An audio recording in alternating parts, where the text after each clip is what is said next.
Vou ler aqui o outro. Rei Oliveira, sensei. O senhor acredita que os estrangeiros dão mais valor ao jiu-jitsu brasileiro do que os próprios brasileiros? Ótima pergunta também, viu, Rei? O que acontece é o seguinte: eu acho que tem gente hoje em dia que já se conscientizou do benefício de jiu-jitsu muito mais do que no Brasil. Por exemplo, como eu disse a você, hoje 3 milhões de soldados americanos já praticam jiu-jitsu.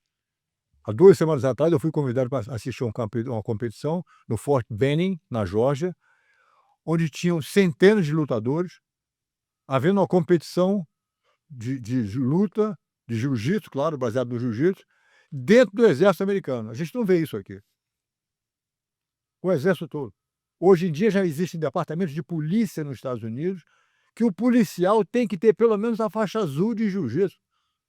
Os Marines, o uniforme deles, aquele cintinho que a gente usava de colégio, um cinto de lona, com aquela fivelinha prateada na frente. Todo mundo aqui conhece o que é. Os Marines, no uniforme deles, a faixa, o cinto do cara, reflete o nível dele do jiu-jitsu. É faixa roxa, preta, marrom, azul, quer dizer, abraçar esse troço de uma maneira tão objetiva, de uma maneira tão séria, que com certeza dão mais valor a isso do que a gente aqui no Brasil. O Sheik de Abu Dhabi, que é o príncipe lá de Abu Dhabi, o filho dele foi tão beneficiado pelo jiu-jitsu que o rei falou: não, todo mundo no país tem que fazer. Levou milhares de professores aqui do Brasil para lá, porque o pessoal agora nas escolas todas é obrigatório aprender jiu-jitsu. Como é que esse troço não está no Brasil? Portanto, eu acredito, como você disse, boa pergunta aqui, rei, porque a gente devia levar esse negócio muito mais a sério no Brasil, entendeu? E da mesma maneira, como eu disse a vocês, que eu fui para lá com a intenção de expandir e promover o jiu-jitsu, eu agora, por como fui o cara que criou o UFC, eu posso falar com muito mais autoridade, muito mais convicção sobre a dieta. Se eu falei: pessoal, levem o jiu-jitsu a sério. O pessoal, eventualmente, depois de quase 40 anos, todo mundo está levando o jiu-jitsu a sério. Escuta o que eu estou te falando. Levem a dieta a sério também, a sua dieta. Nem que não seja a dieta Gracie.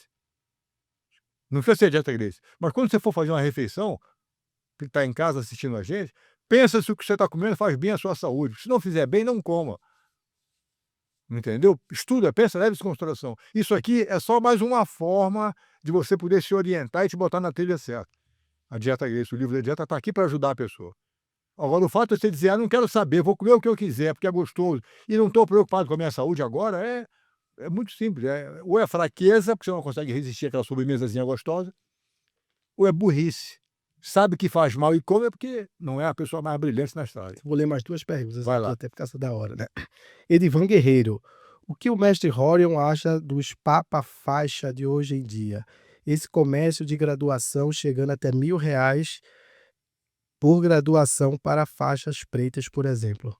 Eu acho ridículo, não tem que negócio de você passa a vida inteira se dedicando como aluno a fazer um negócio, e para ser graduado tem que pagar R$ 1.000, eu não sabia disso, mas eu acho que não tem nada a ver. O professor, quando o aluno está pronto, promove o aluno, está encerrado o assunto. A outra pergunta aqui é sobre lutadores do UFC. Pergunta: mestre Rorion, Rodolfo Viegas, você conhece o estilo do Jailton Malhadinho, que é um lutador do UFC? O baiano mistura jiu-jitsu com o estilo pessoal do Daguestão. Mestre Rorion gosta desta inovação? Rapaz, eu vou ser sincero com vocês, eu não assisto muito mais o UFC não, viu.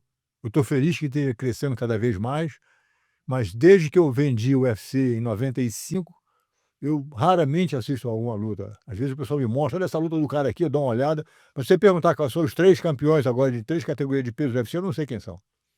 Por fim, aqui já tem muitas aqui, vai ser complicado ler pra todo mundo, mas tem uma pergunta aqui que é de como crescer uma academia. Deixa eu ver aqui, que ele tá. Tem muita pergunta. Depois eu vou passar para Rorion responder aí.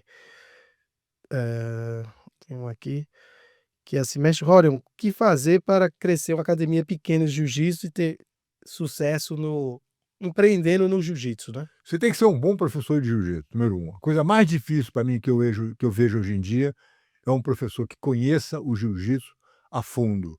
E conhecer o jiu-jitsu a fundo não é ganhar um campeonato de faixa preta e abrir uma academia. É entender como é que você deve falar com o aluno, como é que você se apresenta com o aluno, como é que você se conduz na frente do aluno. Além da parte técnica, como eu disse a vocês, que está aqui, isso aqui é importantíssimo. Professor que não conhece isso, faixa preta, tá capengando, velho. Tá mancando. Não leva mal, não. Como é que você vai ser um faixa preta de jiu-jitsu e não conhece o currículo básico do negócio? Número 1. Então, você tem que conhecer profundamente o jiu-jitsu, tem que saber falar com o aluno, tem que gostar de cair, que você tem que saber mostrar o movimento para o aluno e ele tem que praticar no professor. Você não pode pegar 2 alunos principiantes e mandar um jogar o outro no chão, alguém vai se machucar ali, não tem nada a ver. Então eu, quando dou aula para o aluno, eu mostro para ele, ele pratica em mim, eu que apanho. O cara vai me dar o golpe, quem cai no chão sou eu, quem leva a chave de braço sou eu, quem leva a queda sou eu, entendeu? Você está pagando, tem que mais praticar isso, ele tem que servir de cobaia para ele poder melhorar cada vez mais a eficiência dele. Então esse é um lado da brincadeira, que é fundamental que o professor conheça muito o jiu-jitsu, queira ajudar o primeiro aluno e saiba como lidar, como se posicionar, que é esse curso que eu estou fazendo de metodologia de ensino, exatamente. Então, Por fim aqui de perguntas, para a gente já ir para as considerações finais, por causa do seu horário aí. João Paulo, que tá me pedindo bastante aqui, vou ler a sua, João Paulo. Isso aqui, com o Rodion aqui tem muita pergunta, né? O pessoal do jiu-jitsu fica doido perguntando, né? Mestre, qual o método ideal para a graduação de faixas? Tem academia que dá grau rápido, outras demora mais um pouco. O que o senhor pode comentar sobre? rapaz, o que acontece é o seguinte, viu? Eu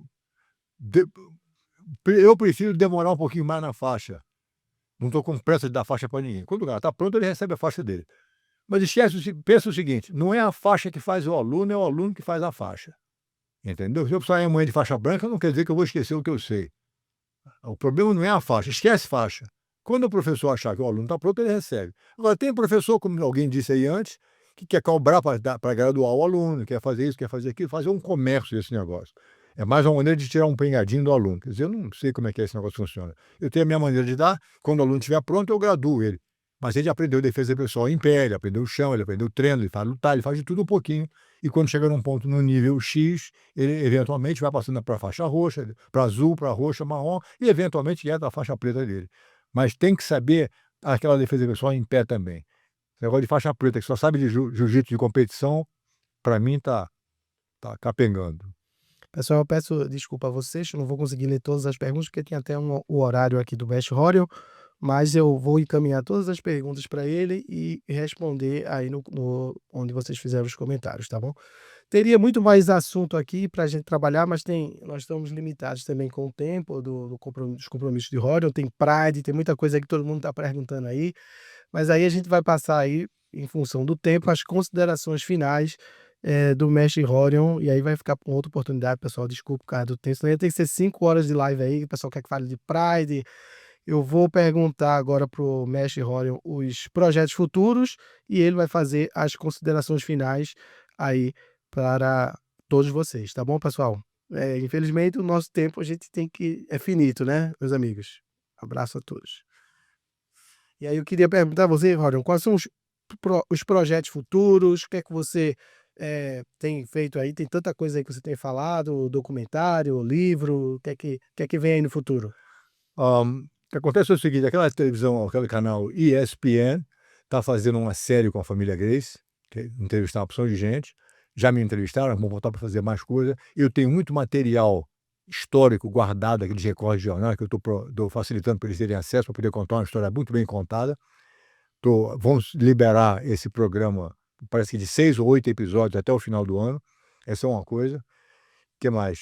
Estou acabando a minha biografia, entendeu? No Brasil também, lá nos Estados Unidos, estou contando essa história toda, que eu acho que vai ser um livro interessante para contar realmente a minha vida toda, não só aqui no Brasil, mas também a minha aventura nos Estados Unidos, a criação do UFC, falando de opções de coisa.